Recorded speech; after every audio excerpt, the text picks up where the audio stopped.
Restov, bonsoir. Donc le thème qu'on va essayer de développer ensemble ce soir, je l'ai intitulé « La tentation d'assimilation ». Alors évidemment, comme vous le savez, j'aime bien développer l'idée de la semaine sur la base d'un texte que l'on va voir dans la paracha.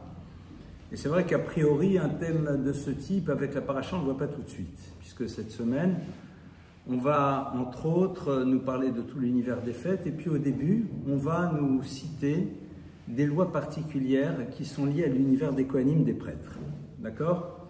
On sait que dans le peuple d'Israël, il va y avoir une tribu qui s'appelle la tribu des Lévim, des Lévites, et puis il va y avoir ce que j'appellerais une forme de sous-tribu qui se met en place, qui va donc être le point de départ de ce que l'on appelle les Kohanim, les prêtres. Les Kohanim appartiennent à la tribu de Lévi, mais à partir de Aaron, Aaron qui est donc le frère de Moshe, de Moïse, commence donc l'univers que l'on appelle la Kehuna. Alors, le Kohen, c'est quelqu'un, on le traduit en français par le prêtre.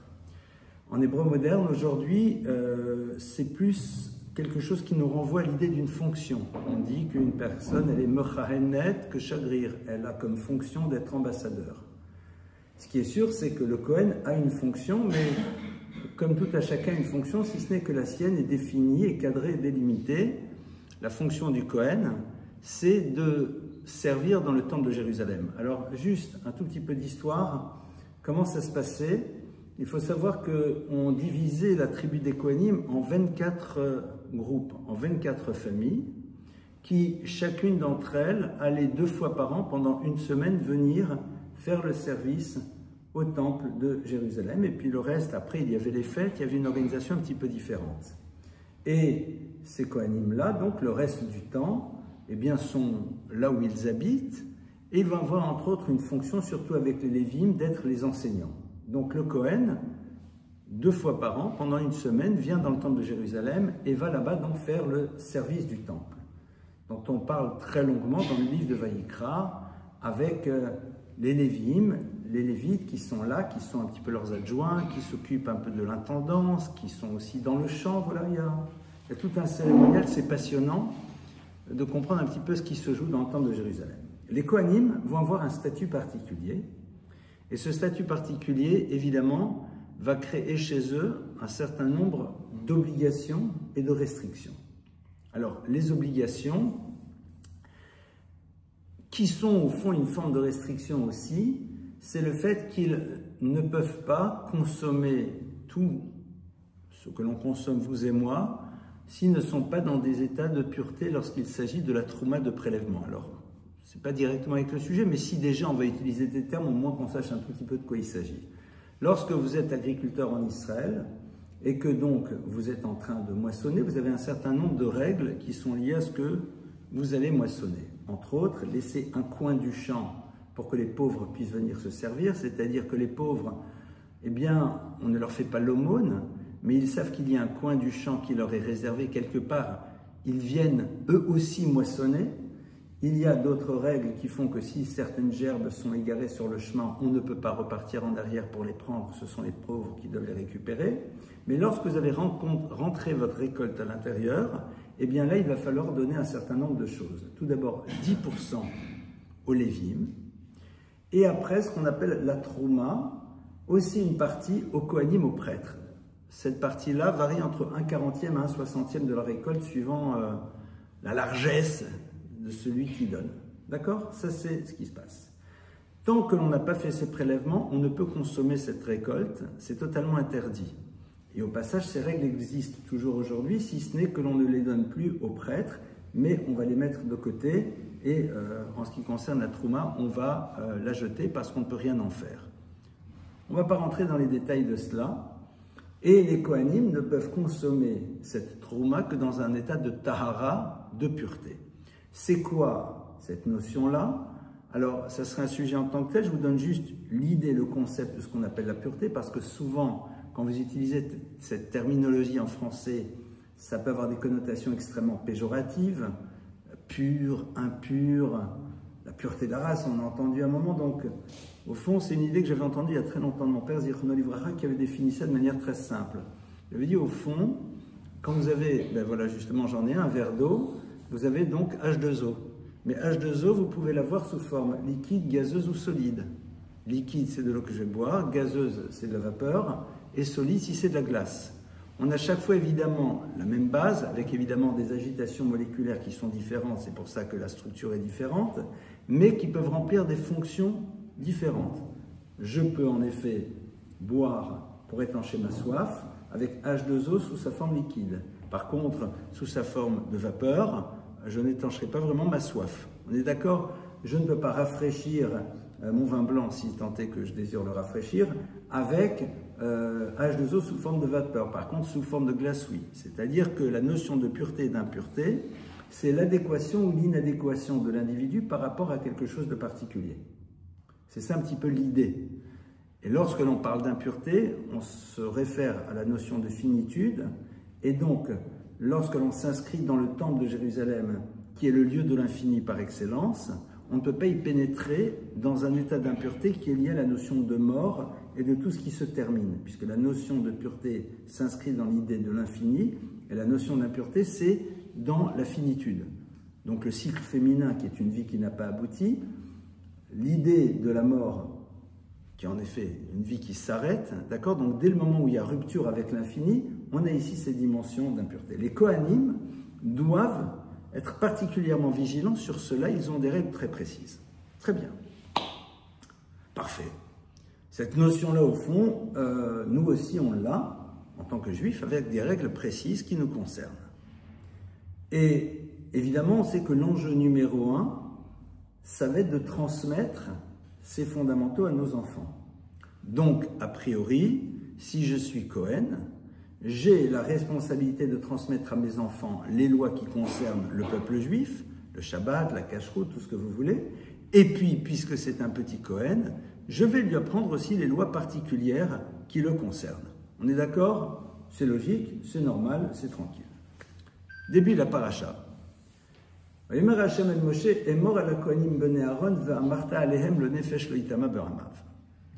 Alors, je vais traduire littéralement. Et Dieu dit, Dieu dit à Moshe, pardonnez-moi, Dieu parle à Moïse et lui dit, donc il lui donne un ordre. Il dit, voilà Moshe, voilà ce que je te dis. Et mort la Kohanim, parle aux prêtres, super, Bené Aaron, les enfants de Aaron. Première curiosité, ben oui, si ce sont des Kohanim, ce sont les enfants de Aaron, puisque nous savons que les Kohanim, ce sont ses descendants. Donc déjà, première question, qu'est-ce que le texte a-t-il besoin de te préciser que ce sont les enfants d'Aaron? On est au courant. Veux un Martha Alehem et tu leur diras, le Nefesh Leitama Beramav, ils ne peuvent se rendre impurs d'une quelconque manière. C'est la raison pour laquelle ils ne peuvent pas pénétrer dans un cimetière, sauf pour de la très très proche famille, père, mère, épouse, enfant, etc. Et tout. Deux curiosités à minima dans ce verset. Dieu dit à Moshe, dis aux prêtres, les enfants de Aaron, et tu leur diras, voici les lois. Donc deux choses. Un, pourquoi tu as besoin de préciser que ce sont les enfants de Aaron? A priori, on est au courant. Et deuxièmement, c'est très curieux, parce que la phrase, au niveau purement grammatical et stylistique, ça ne sort pas. Dis aux prêtres, les enfants de Aaron, et tu leur diras. Ben oui. Dis aux prêtres, et puis tu continues à leur dire ce que tu dois leur dire. Et mort vers Martha. Rachi sur place, le commentateur va tout de suite évidemment s'arrêter sur cette redondance des termes et va dire le Hazir Gedolim Alaktanim. Le texte en te disant dis aux Kohanim, les enfants de Aaron, et tu leur diras. La répétition dit et tu leur diras est là pour littéralement prévenir les adultes vis-à-vis des enfants. Et là, on va voir une question.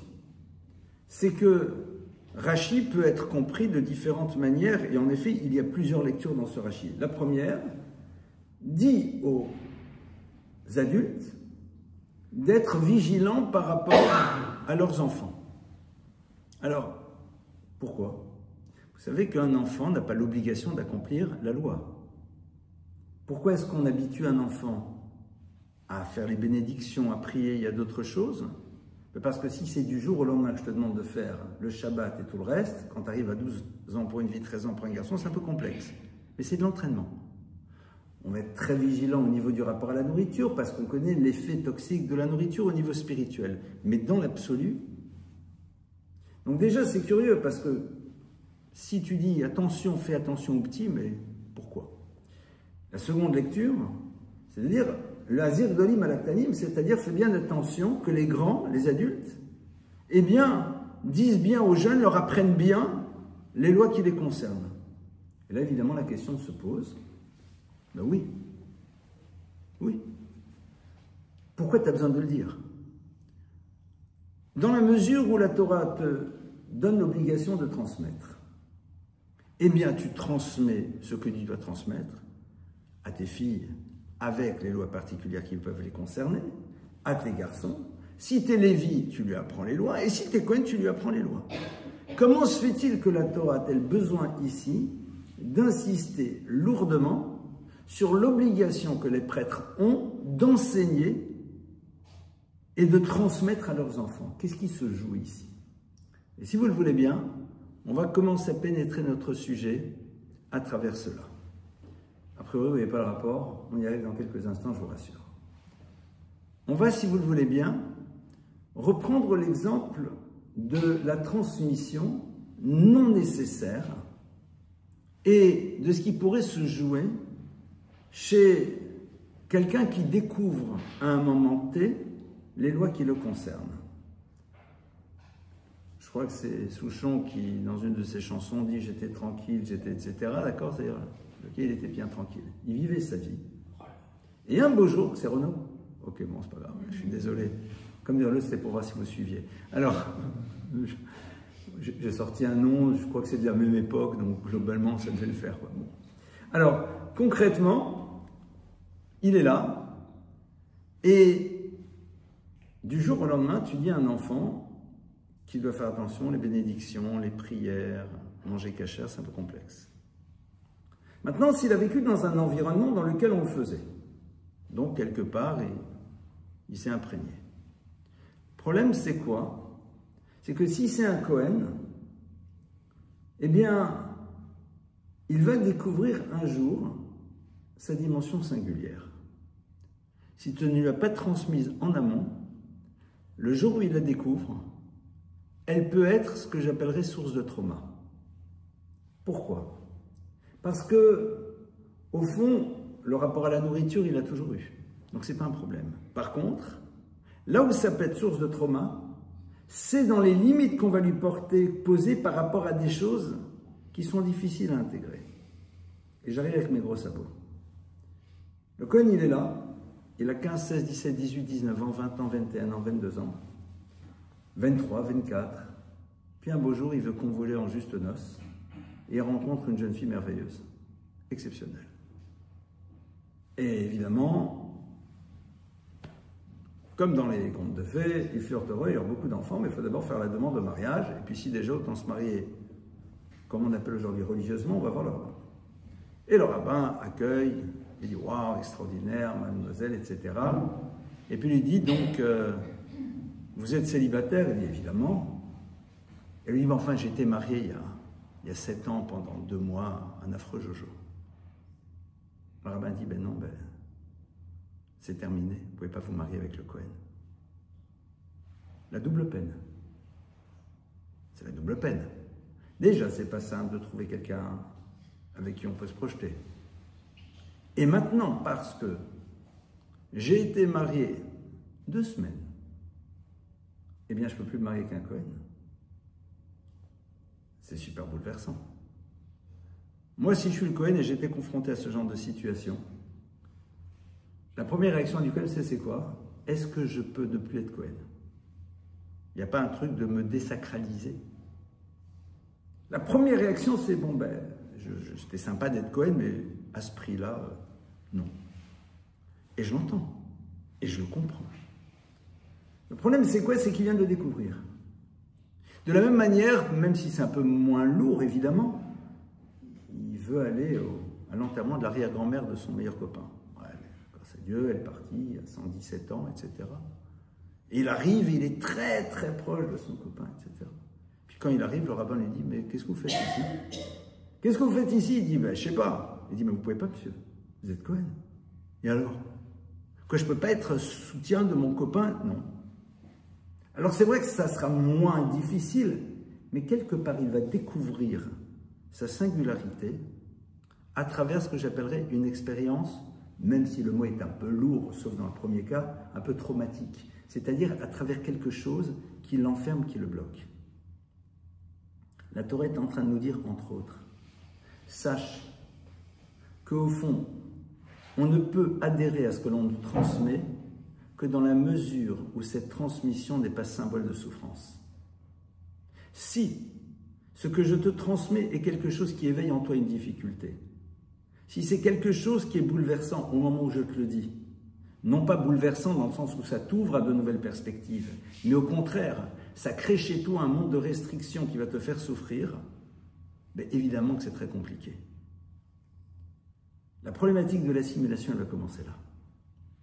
C'est-à-dire, je ne suis pas intéressé à m'inscrire dans une histoire que je découvre à travers un événement difficile. Traduit de manière différente, si je découvre qu'être juif, c'est se faire traiter de sale juif, si je découvre qu'être juif, c'est vivre dans la peur, si je découvre qu'être juif, c'est pas pouvoir me marier avec l'élu de mon cœur, qui est une fille formidable, ou un garçon formidable, mais qui ne partage pas la même histoire que moi, j'ai qu'une envie, c'est de prendre de la distance, et c'est normal. La Torah est en train, entre autres, de nous dire la chose suivante. Yomer Hashem el Moshe, Hashem para Moshe, il leur dit « Emor el Akonim bene Aaron ve'amarta alehem » J'insiste fortement. Sur quoi? Sur la nécessité de transmettre aux Kohanim qu'ils doivent apprendre le plus tôt possible à leurs enfants leur singularité pour que celle-ci ne soit pas source de souffrance. Parce que si tu sais que de toute façon, la relation à l'impureté, elle doit faire partie de ton existence, c'est-à-dire il y a des choses auxquelles tu ne peux pas être en contact. Si tu sais qu'il y a des mariages impossibles, alors, comme dire l'autre circuler, il n'y a rien à voir. Tu ne te mettras pas dans une situation qui est impossible. Pourquoi? Parce que si tu sais que tu t'y trouves et qu'après tu ne peux pas, c'est bouleversant. Vous savez que dans la halakha, dans la loi juive, on nous dit que l'on ne peut pas boire du vin qu'un non-juif a touché. Alors, il y a une histoire très célèbre là-dessus. On raconte et on dit qu'un jour, un conseiller du roi qui était juif était jalousé par d'autres conseillers du roi qui ont voulu un moment l'abattre. Et à un moment, le conseiller du roi qui ne l'aime pas vient chez le roi et lui dit « Vous savez, ce juif vous respecte, mais c'est faux, c'est du n'importe quoi. La preuve, il vous considère comme un moins de rien. Regardez, si à un moment, vous touchez sa coupe de vin, il refusera d'en boire. Vous ne touchez même pas le vin, juste la coupe. » Donc au fond, tout ça, c'est de la rigolade, quoi. Le roi dit comment? Comment? Il va vérifier. Et puis le roi, avec son conseiller, est à table. Il y a un moment, il lui dit je te sers du vin. Le roi vous sert du vin, vous imaginez un petit peu, c'est l'extase. Et le conseiller dit ma majesté, je ne peux pas vous boire de ce vin. Évidemment, le roi rentre dans une colère folle et le conseiller lui dit mon roi, pouvons-nous attendre la fin du repas? Alors le roi, évidemment, accepte de calmer sa colère quelques instants. La fin du repas arrive et comme c'est d'usage dans les cours royales, pour ceux qui ne connaissent pas, je vous donne des infos, eh bien, on amène après un rince-doigt. Vous savez, ça existe, les rince-doigts dans lesquels ils se rinçaient les dents. On appelle ça une aiguillère, d'ailleurs. Et j'ai préparé. Et donc c'est un truc que j'ai lu dans un roman il y a très longtemps. Et alors, ils arrivent, et puis le roi va se rincer les doigts. Et dès qu'il a fini de se rincer les doigts, donc avec un peu de souvenir de que sais-je, d'accord? Le conseiller prend cette aiguillère, la porte à ses lèvres et boit. Et dit, mon roi, vous avez trempé vos mains dans l'eau. Vous avez été en contact. Je bois votre eau. Mais c'est la loi qui nous dit que certaines choses ne sont pas possibles. Ce n'est pas l'expression d'un quelconque mépris. Au fond, qu'est-ce qui se passe? Pourquoi la halakha nous dit qu'on n'a pas le droit de boire du vin qu'un non-juif a touché? Si on est à table, tu peux avoir les meilleurs whisky du monde. Les plus belles boissons, il peut te servir, te resservir, pas trop, sinon après c'est un peu compliqué, mais aucun problème. Aucun problème. Il te prend un Bordeaux millésime exceptionnel, cachère. Mais il le prend, il veut te servir, tu ne peux plus en boire. On est mal pour la bouteille. Pourquoi? Parce qu'à un moment, il faut que tu te rappelles qu'il y a quelque chose qui est impossible. Il faut qu'il y ait quelque chose qui soit là et qui te dise attention. Tu vas te retrouver dans un monde de relations avec de l'humain. Et l'humain se conjugue souvent au plus que parfait s'il a grandi dans une atmosphère positive. Alors pourquoi ça n'irait pas plus loin? C'est là pour te rappeler, pour ne pas que tu te retrouves dans une situation impossible. C'est-à-dire que les Chachamim ne veulent pas qu'on se retrouve dans des situations impossibles qui seraient le point de départ de notre désir de rupture. Il y a donc ce rappel en amont pour ne pas se confronter à la situation bouleversante, qui est la plupart du temps la source du point de départ qui est à l'origine de ce qu'on appelle l'assimilation.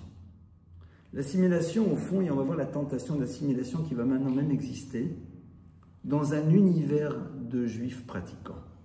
Mais avant, il faut savoir que l'assimilation, cette tentation de l'assimilation, elle est l'expression d'un désir de fuir un univers qui a été générateur de souffrance. Lorsque cet univers a été générateur de souffrance, lorsqu'il a créé un trauma, lorsque tu associes ton identité à quelque chose qui t'a fait souffrir, il est difficile de s'inscrire à l'intérieur de cette histoire.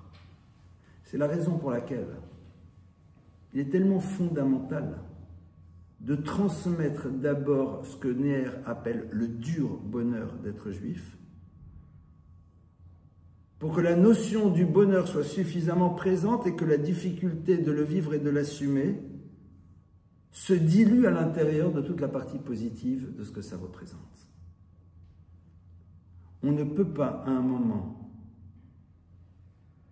en vouloir à quelqu'un pour qui le rapport à son histoire et à ce qu'on appelle sa religion est connecté à quelque chose qui est du domaine de la souffrance. Évidemment, il y a eu en effet dans l'histoire un désir de ne pas transmettre pour que l'enfant ne se sente pas différent, mais l'histoire nous rappelle de manière récurrente que cette différence existe. Et nous sommes en plein dedans au passage aujourd'hui. Maintenant, ça c'est le point de départ. Et cette tentation de l'assimilation n'est pas nécessairement le refus d'une identité, mais la difficulté à vivre quelque chose qui me renvoie à une souffrance. Et c'est la raison pour laquelle souvent la personne qui prend de la distance, en même temps se sent connectée, mais ne peut pas, parce que ça la renvoie à trop de choses qui sont difficiles. C'est un petit peu, vous savez, ces juifs, alors moi j'étais beaucoup plus confronté à des juifs d'Afrique du Nord qui m'ont raconté ça, mais ça sûrement existe ailleurs, qui ne peuvent aller à l'étude parce que le souvenir de l'étude, c'est le maître qui frappait sur les doigts. Et donc pour eux, il y a une corrélation, voire même inconsciente, entre l'univers de la connaissance et l'univers de la souffrance et du déni de leur sensibilité d'enfant. Or, quand un enfant a l'impression que l'adulte est dans le déni de sa sensibilité, il est difficile à se retrouver dans ce que l'adulte a représenté. Je juge personne, je ne suis pas le flic du bon Dieu. Mais évidemment, ça nous permet d'avoir une autre lecture, un autre regard sur cette frénésie parfois de rupture, mais qui ne font qu'une protection par rapport à quelque chose qui me renvoie à une souffrance. On ne va pas convoquer Freud, mais quelque part, c'est pas pour rien que dans la tradition juive, quand on apprend à un enfant à lire et à savoir, eh bien la tradition normalement c'est d'enduire les lettres avec du miel pour que la connexion qu'il fasse à l'enseignement soit quelque chose qui soit du domaine de la douceur, que son souvenir, que sa Madeleine de Proust soit savoureuse. Ce qui lui permettra par la suite d'être dans la continuité. Et ça, c'est un élément capital.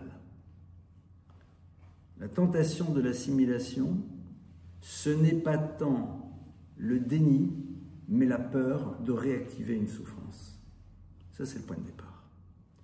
À partir de là, on va essayer de voir si l'assimilation, c'est quelque chose qui s'arrête avec la distance par rapport à notre identité, ou si c'est quelque chose qui peut aller en vérité beaucoup plus loin.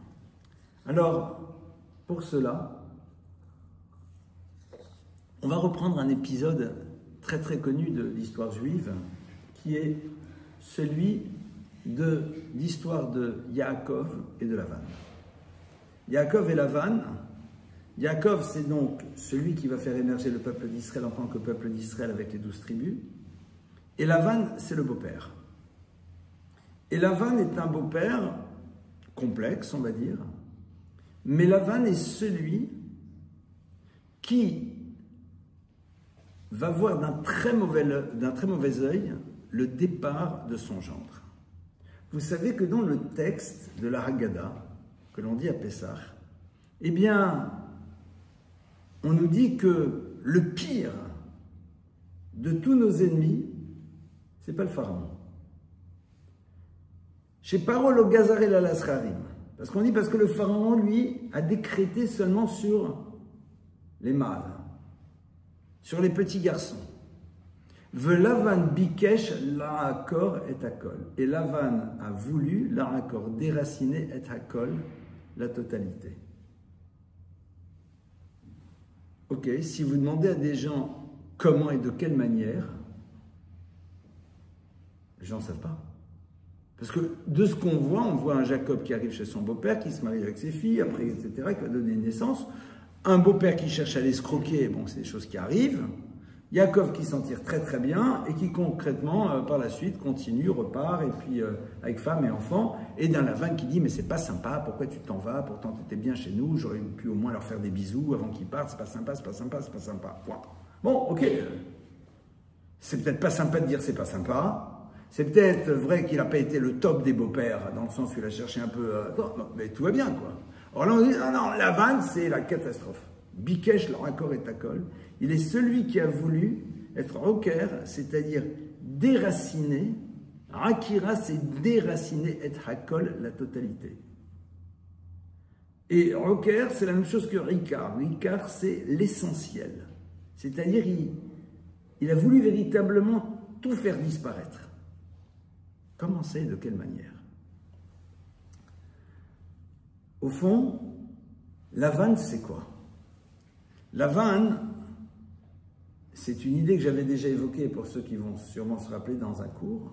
Lavan, son nom veut dire blanc. Lavan, c'est blanc en hébreu. Mais Lavan, c'est les mêmes lettres que le mot naval qui veut dire dégoûtant. Et au fond, Lavan, c'est quelqu'un qui a une posture, qui au plus profond de lui-même, et on va voir, est complètement dévoyé. Mais comment il veut être roker et hakol, comment il veut tout déraciner? De manière très simple. En demandant à Yaakov de rester à proximité. C'est-à-dire pour imprégner la descendance de Yaakov d'un modèle de fonctionnement totalement pervers. C'est-à-dire que Lavan n'est pas celui qui va vouloir à un moment détruire physiquement, n'est pas celui qui en effet va vouloir faire en telle sorte à un moment qu'il y ait arrêt de ce qu'on appellerait aujourd'hui la religion juive. Pas du tout. Parce que Lavan n'a rien à proposer à ce niveau-là. Il n'a pas proposé une alternative. Bon, il a ses divinités, mais a priori, chez Yaakov, ça se passe bien. Donc au fond, qu'est-ce qu'il veut lui? Il veut, de ce que je traduirais de manière un peu plus actuelle, il veut un juif qui soit avant tout français de confession mosaïque. C'est-à-dire, il veut un occidental, puisqu'on est en Occident, qui a une appartenance à une religion, voire même une pratique religieuse, mais qui a un regard et qui pense la vie comme Lavan le voit. C'est-à-dire, Lavan a compris que la meilleure manière d'assimiler le juif, c'est de limiter son identité à la pratique religieuse, mais de faire en telle sorte que le regard qu'il va porter sur l'existence soit imprégné des valeurs que lui va leur faire vivre à travers ce qui se joue dans la relation à l'enfant. Et ce n'est pas inintéressant de voir que celui qui par la suite va vouloir vraiment nous faire disparaître à travers l'assimilation s'appelle Bil'am. Vous vous rappelez sûrement de ce cours, et si vous ne vous en rappelez pas, on va s'en rappeler ensemble. On sait que l'ennemi juré du peuple d'Israël s'appelle comment? Amalek. Amalek, c'est le désir de faire disparaître le peuple juif. Amalek, c'est la conjonction de deux histoires. D'un homme qui s'appelle Balak, qui va partir à la guerre, et d'un homme qui s'appelle Bil'am, qui va vouloir nous maudire. Parce qu'en effet, Balak et Amalek, Balak et Bil'am, ça fait Amalek comment? Les deux dernières lettres de Bil'am, c'est Aïn Mem. Les deux dernières lettres de Balak, c'est Lamed Kouf. Aïn Mem, Lamed Kouf, ça fait Amalek. Bil'am, Am, Amalek, Lak. Amalek. Amalek, c'est la rencontre de ces deux personnages. Et Bil'am, c'est qui? Bil'am, Kishmohu, comme son nom il est. Boléa'am, celui qui va absorber le peuple. C'est ce qu'on appelle la stratégie de l'assimilation. Je t'absorbe. Tu es toujours présent, tu es toujours physiquement là. Je ne suis pas comme Balak qui va prendre les armes pour te faire disparaître. Je t'absorbe. Et dit le Yalkout, Bil'am et Lavan. Bil'am et Lavan sont les mêmes personnages. C'est complètement fou. Mais on nous dit qu'en effet, c'est le même personnage, c'est-à-dire que leurs racines d'âme sont connectées parce qu'ils sont au fond tous les deux dans le même désir. La accord est acol. De tout déraciner, comment cela?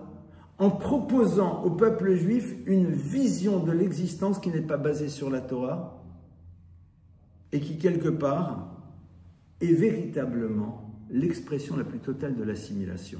Quand je pense le monde, en dehors de la vision que la Torah me propose d'avoir par rapport à cet univers, quand je réduis la Torah à une somme de rituels. Pourquoi? Parce qu'au fond, quand je vois que Balak se lève, c'est-à-dire quand je vois que la tentative de disparition s'exprime à travers quelque chose d'extrêmement clair, parce qu'une arme qui est pointée sur nous, elle révèle le désir que l'autre a de nous faire disparaître. Je fuis, je contre-attaque, je me défends. Suivant les situations, on aura d'autres stratégies. Mais quelque part, le savoir que j'ai du désir que l'autre a de nous faire disparaître crée une vigilance avec toutes les réactions qu'on se doit d'avoir. La force de Bil'am et de Lavan, c'est quoi? C'est de mettre en place justement un système dans lequel, a priori, on nous permet de rester ce que l'on est, mais on construit une proximité, et cette proximité va nous amener à nous imprégner des valeurs de quelqu'un qui se présente, allez, on va dire un gros mot, la démocratie, mais qui en vérité derrière va être complètement perverti, puisque au fond c'est un système qui va réinventer de manière constante ses valeurs. Plus que cela. Bolé a absorbé, c'est les mêmes lettres qu'un autre mot. Alouf. Alouf, c'est quelqu'un de méprisé. Comment tu fais pour casser dans l'œuf, faire mourir dans l'œuf, ce désir de penser l'existence de la manière dont la Torah te le propose et donc de démarquer d'une société, donc de prendre de la distance tout en vivant à l'intérieur? Comment tu fais? C'est très simple. Tu rends l'autre méprisable de par la manière dont il pense et dont il voit les choses. Et je vais donner un exemple qui va vous faire sourire, mais qui est bouleversant. Quand tu décides que si tu peux donner la vie, tu la donnes, même si ce n'est pas un concours, et qu'on te dit, vous êtes une poule pondeuse, à partir de 5 enfants, quelque part, on est en train de t'inoculer l'idée suivante, et je dis bien inoculer, c'est qu'au fond, quelque part, être mère, bof, c'est pas génial, quoi. Éventuellement, oui, parce que ça t'arrange d'en avoir un ou deux. Donc tu te sens un peu mal de renoncer à une carrière Parce que tu veux donner la vie. Parce que quand tu crées de la distance et que tu dis que certaines choses peuvent avoir un impact sur toi, et que tu ne veux pas regarder tout et n'importe quoi, et que tu ne veux pas te retrouver partout et n'importe comment, etc., etc., la société a tendance à faire quoi? À te traiter de rétrograde, avec tout ce que ça peut avoir. Vous et votre Shabbat, vous et votre truc, vous et votre machin. Alors parfois c'est d'une manière beaucoup plus élégante, mais le message reste le même. Ça c'est en effet ce qui peut amener l'individu à penser qu'il est dans l'histoire, parce que tout simplement il est dans une pratique de la Torah, mais avec une vision du monde qui ne lui appartient d'aucune manière, qui a été empruntée au système dans lequel il se trouve. Et au passage, même si ce n'est pas une stratégie, mais c'est là où en effet va se situer tout le danger. Alors ce que je vais dire est aussi peut-être un peu provocateur, mais la vision un peu parfois machiste que l'on peut avoir dans l'univers du judaïsme ne vient pas de la Torah, vient de certains environnements dans lesquels des gens ont pu être baignés et qui quelque part les a amenés à penser que. C'est-à-dire qu'on ne réalise pas ô combien nous devons nous interroger en permanence sur mais qu'est-ce qu'en pense la Torah? Qu'est-ce que la Torah a à dire sur ça? Et très souvent, on va presque attribuer à la Torah certaines choses pour se sentir moins mal par rapport à un modèle dont on se rend bien compte qu'il ne prend pas sa source à l'intérieur de son enseignement. Au fond, la tentation de l'assimilation, c'est le désir de ne pas faire l'effort d'aller explorer ce que la Torah a à nous dire sur la manière dont on pense la vie. Pour ne pas, à un moment, se désinscrire d'un système qui nous rejetterait si à un moment on lui propose une autre lecture des choses. Quelque part, c'est à ce moment-là où se forge une identité. Lavan, Bikesh la rakoret akol. Bikesh, il a voulu. C'est-à-dire que Lavan, c'est tout sauf le... Il n'y a pas marqué Ratza. Ratza, c'est le Ratson, c'est la volonté. Ah, j'y vais. Oh, vous allez écouter. Non, non. Bikesh. La notion de Bakasha, c'est doux. Il a voulu la rakoret akol. Il a été mevakesh. On ne voulait pas venir, venez à la maison, on va se faire un petit machin et on va voir un bon petit film et puis on va... Bakasha. Et tu te sens mal face à un monde qui te propose un moment de partager avec lui des moments de convivialité, de trucs et de machins et de... Tu te sens mal. Parce que c'est une Bakasha. C'est une demande, c'est pas... On nous impose rien, au contraire. Sans rentrer dans le syndrome de Stockholm, mais parfois même, ça nous rassure, quoi. On veut bien de nous. On veut bien de nous. Sans rentrer dans la polémique, mais c'est plus ce qui peut nous amener à un moment à oublier notre peuple pour plaire à ceux à qui on a besoin de plaire. Et construire un système de pensée qui va le justifier. Parce qu'à un moment, je me rends bien compte qu'il faut que je paye mon écho. Il faut bien que je paye quelque chose pour pouvoir continuer à être accepté. Quelque part, c'est à ce moment-là où c'est terminé. Tu peux continuer à faire Shabbat, t'es à côté de l'histoire. Alors, continue à faire Shabbat. C'est la raison pour laquelle la notion de l'étude, elle est tellement importante. Parce que l'étude, c'est celle qui va t'amener à chercher et à savoir, mais qu'est-ce que la Torah me dire sur les choses? Au fond, ne pas avoir peur de considérer la Torah au moins comme Platon, Kierkegaard ou les derniers penseurs à la mode. C'est au moins ça. C'est au moins ça. C'est-à-dire, lorsque j'ai besoin de brandir la pensée d'un tiers, c'est parce que tout simplement, j'ai envie de faire partie de ceux qui ont décidé qu'il était l'élément qui définit la pensée. C'est ne pas avoir honte du message de la Torah, donc de la parole divine. Et c'est vrai que ça, c'est quelque chose qui peut être très tentant. Parce que c'est ce besoin parfois de pouvoir se retrouver accepté par un système. Le prix à payer est très lourd. Or, je vous rappelle que justement, celui qui a voulu totalement nous assimiler, Bil'am, Boléam, Lavan, c'est le même. Ce qui est très intéressant, c'est quoi? Lorsqu'il va vouloir maudire le peuple d'Israël, c'est-à-dire au fond la malédiction, c'est amoindrir ce qu'il est. Parce que le mot malédiction en hébreu se dit klala. Klala vient de la racine kal. Kal, ça veut dire c'est léger. Votre truc, ça tient pas, quoi.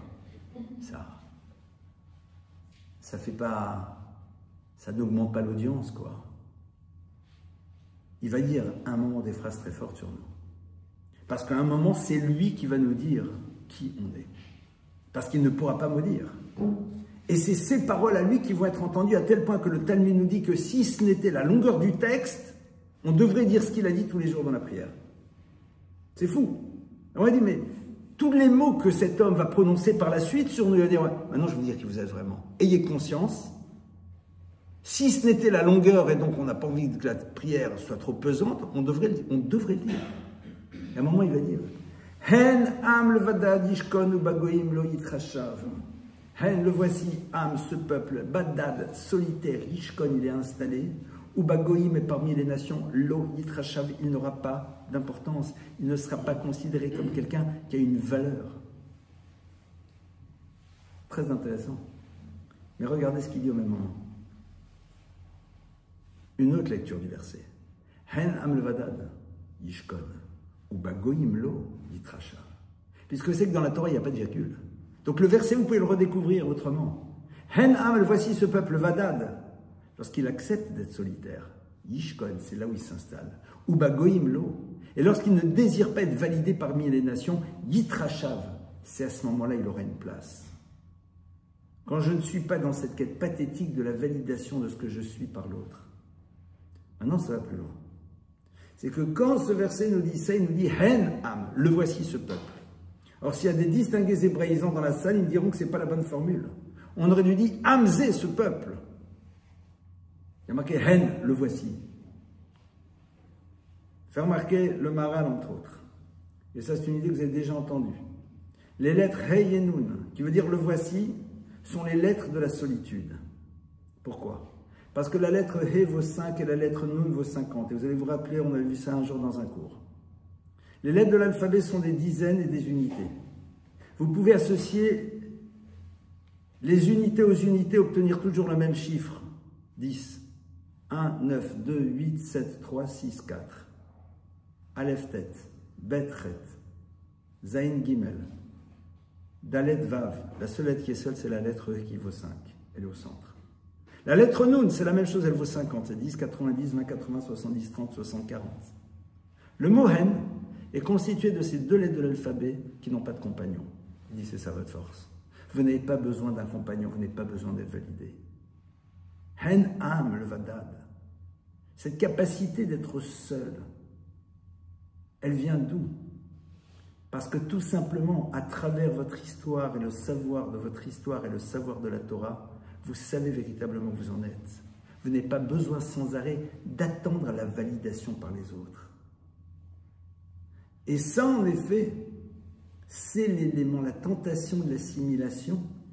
Elle existe quand on n'arrive pas à assumer pleinement cette dimension.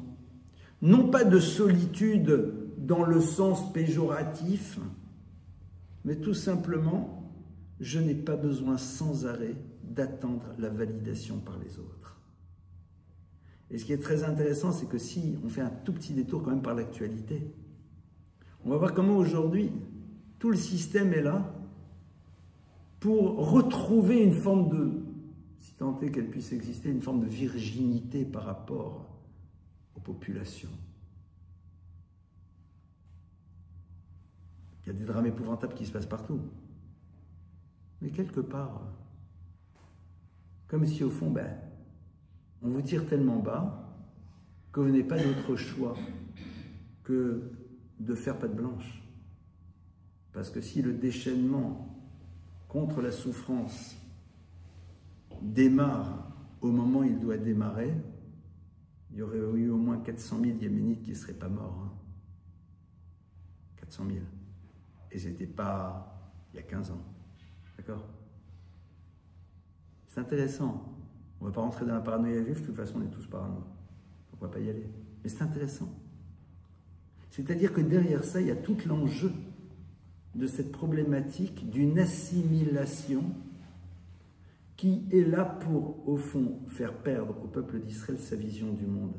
Parce que dès le moment où vous avez réduit le peuple juif à une religion, quelque part il ne bouleverse plus. Parce qu'il y a le christianisme, il y a les protestants, il y a l'islam, il y a l'hindouisme, il y a tout ce que vous voulez, tous les ismes. Et aussi le judaïsme. Un isme parmi tant d'autres. Un isme parmi tant d'autres, donc tout va bien. Quelque part, il n'est pas bouleversant, parce qu'il ne remet pas en cause, parce que tout simplement, il s'inscrit dans sa vision du monde comme tout le monde fonctionne. Quelque part, le monde de l'ouverture, dans lequel nous pensons être, c'est l'univers qui refuse d'être bouleversé par quelque chose qui risquerait de le remettre en cause. Parce que tu rejettes quelque chose qui va à l'encontre des valeurs fondamentales de l'humanité, oui. Mais de manière ultime, ce que tu veux rejeter avant tout, c'est la dimension bouleversante que représentent les propositions que la Torah nous fait sur la vie. Alors qu'est-ce qu'on avait vu tout à l'heure? On avait vu au tout début qu'il y avait deux questions. J'ai répondu à une, mais je n'ai pas répondu à l'autre. Emor va Martha. Dis et tu diras. On a vu en effet la nécessité de transmettre cette singularité pour qu'elle ne se découvre pas à travers une vision traumatique de l'existence, à travers une expérience traumatique. Donc ça, on a vu, ça c'est la première chose qui peut t'amener vers l'assimilation. Donc enseigne le dur bonheur d'être juif, donc parle d'abord du bonheur, hein, mets du miel sur les lettres. Et le Shabbat, ce n'est pas une somme d'interdits, c'est avant tout un moment extraordinaire. Et il y a aussi des choses qui vont te permettre de mieux le vivre, de ne pas être dans la création permanente, vie. Ah, pose-toi mon frère, détends-toi, arrête. Tout va bien, d'accord. Mais on avait posé une question, on pourrait marquer les Kohanim, fils d'Aaron. Et là maintenant, on va peut-être ouvrir encore à cette idée. T'es Cohen, t'es fils de Aaron. T'es fils de Aaron, mais t'es Cohen. Qu'est-ce que j'ai dit? Ne sois pas juste à travers le fait que tu es le fils d'eux. Il se trouve que tu es Cohen parce que tu avais un père qui s'appelait comme ça. Mais si ton identité passe à travers le souvenir de ce à quoi tu es connecté, c'est-à-dire un passé, ça ne marchera pas. On parle aux enfants d'Aaron. Et on sait que c'est les Kohanim. Non. Tu dois savoir que tu es Cohen, c'est-à-dire tu as une histoire personnelle que tu dois construire. Mais ce qui te donne la force de la construire, c'est que tu sais que tu proviens d'une histoire qui elle-même s'est interrogée sur la manière dont elle allait pouvoir transmettre. Mais si tu te contentes d'être juste le descendant d'eux, dans la série anecdotique, mon arrière-grand-père, un grand rabbin, c'est pas mal. Mais ça veut dire que toi-même, tu ne le transportes pas. Et je dis parfois de manière, et je m'en excuse, mais je dis quand même, de manière un peu cruelle, mais c'est pas cruel, mais ça peut être entendu de manière un peu difficile. Mais si ton arrière-grand-père auquel tu te connectes venait ici, il penserait de quoi? De la manière dont tu vis ton judaïsme? Qu'est-ce qu'il en penserait? Alors il jugerait positivement parce qu'il se dirait malheureusement il y a eu une perte de savoir, il y a eu des traumas, il y a eu la guerre, il y a eu la Shoah, il y a eu l'exil, il y a ce que tu veux, évidemment. Mais quelque part, il ne te dirait pas bravo, c'est super. Non. Il te dirait je comprends, on ne t'a pas appris, tu as vécu des choses difficiles, il y a eu une rupture, no problème. Mais être juif, c'est pas juste ça, c'est autre chose. Et quelque part, le fait de savoir qu'il y aurait cette forme d'interrogation qui nous serait posée, la question n'est pas de savoir si je me mets à faire après du copier-coller, mais est-ce que j'ai envie à un moment de découvrir ce qui a fait que lui a été ce qu'il a été, pourquoi moi je n'ai pas réussi à le devenir, et est-ce que je suis prêt à prendre le risque de me bouleverser à travers ce qui a fait que le judaïsme s'est toujours transmis à travers un savoir et une proposition de regard sur le monde différente. Parce que de manière ultime, on ne peut pas s'assimiler si on est prêt à se laisser bouleverser. Être prêt à se laisser bouleverser, c'est être tout sauf immobile, c'est avoir le courage, à un moment, de s'inscrire dans sa propre histoire et de ne pas avoir peur de déplaire à un monde qui découvre que vivre son identité, ce n'est pas le déni de l'univers dans lequel il est, mais c'est au contraire un élément supplémentaire que l'on inscrit dans notre vie et qui est là pour ouvrir l'autre aussi à la découverte de sa propre histoire. Et c'est intéressant parce que c'est le Rav Kook qui explique ça et c'est basé sur un enseignement de la Kabbalah, qu'une des raisons pour laquelle le peuple juif se retrouve en exil, c'est pour que justement ouvrir l'humanité à s'interroger sur sa singularité et à partir de cela la vivre, de s'inspirer du génie des peuples chez qui on se trouve, mais d'en faire un élément qui donne une dimension plus belle à notre judaïsme. C'est pour ça que c'est en France qu'ont été les maîtres qui ont commenté, qui ont révolté, qui ont révolutionné, pardonnez-moi, l'étude, qui ont posé des questions, la révolte de la France. C'est pour ça que c'est en France où cette notion de communauté nationale est tellement forte, elle est présente chez nous les Juifs. Il n'y a pas de différence ashkénaze, à ce que tu veux. C'est pour ça qu'en Angleterre, il y a un tel conservatisme dans le judaïsme. C'est pour ça qu'aux États-Unis, il y a un tel gigantisme. C'est pour ça que dans le monde séfarade, il y a une telle chaleur. C'est pour ça que dans le monde polonais, il y a une telle rigueur parfois. Parce que chaque nation a son génie propre. Et le clan d'Israël sait que lorsqu'il se retrouve dans une nation, ce n'est pas pour abandonner sa manière de penser, de voir le monde, mais au contraire, de savoir que le génie qu'il va rencontrer est un élément qu'il doit inscrire à l'intérieur de sa manière, à l'intérieur de sa dimension juive. Et c'est vrai que c'est de cette manière-là où, en effet, on réussit à faire en telle sorte que, justement, notre présence parmi les nations soit source d'enrichissement et non pas lieu d'appauvrissement. Comment est-ce qu'on fait de manière concrète aujourd'hui? Alors,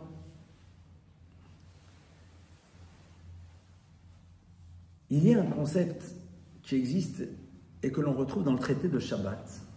C'est dans le 7e chapitre. Pour savoir, vous savez que quand on avait transgressé Shabbat, alors on devait faire réparation, amener une offrande, etc. Tout un processus. Et là, Gemara, là-bas, le Talmud dit, mais la Mishnah dit, je ne vais pas rentrer dans les détails de la Mishnah, je veux juste m'arrêter sur le point qui m'intéresse. Elle dit, mais il y en a un, la réparation par rapport à la transgression, elle sera ultra minime. Pourquoi? Parce qu'il est appelé Tinok Shenishba le Ben Agoïm. Parce qu'il est défini comme étant l'enfant qui a été capturé parmi les nations. C'est-à-dire de quelqu'un qui n'a pas eu l'accès au savoir et vis-à-vis duquel tu ne peux avoir aucun regard négatif s'il ne sait pas comment veux-tu qu'il puisse faire. Maintenant, l'enjeu de notre génération, c'est quoi? C'est comment faire pour que les gens n'aient pas peur d'avoir accès au savoir.